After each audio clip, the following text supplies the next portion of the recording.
গোপালগঞ্জ টুঙ্গি পাড়ায় শেখ হাসিনার জন্ম হলো ধন্য দেশের মাটি বঙ্গকন্যা তোমারই জন্য।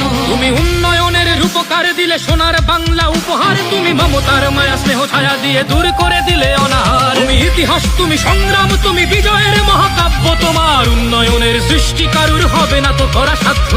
অন্যায় যার নাই তো আপোষ, বঙ্গকন্যা শেখ হাসিনা। উন্নয়নের দীপ্ত শপথ, বঙ্গকন্যা শেখ হাসিনা। জনতার তরে শত বলিদান, বঙ্গকন্যা শেখ হাসিনা। আকাশে বাতাসে যার জয়গান, বঙ্গকন্যা শেখ হাসিনা। তুমি কল্যাণ, তুমি শান্তি, করো দেশের সেবায় মান্তি। তুমি নির্ভীক, দেশ কল্যাণে কবু হয় না তোমার ক্লান্তি। তোমায় 75-এ কালো রাতে ওরা করলো সর্বহারা, তবু যাওনি তো ভুলে বাংলার মাটি, থাকুনি জনতা ছাড়া। তোমায় ভেঙে চুরে যারা ভেবেছিল তুমি দুর্বল, তুমি নিঃস্ব, ভাঙা দলটাকে একে বল করে তাক লাগিয়ে দিয়েছ বিশ্ব। হলে কৃষকের বনে শস্য, দিলে বৃদ্ধের হাতে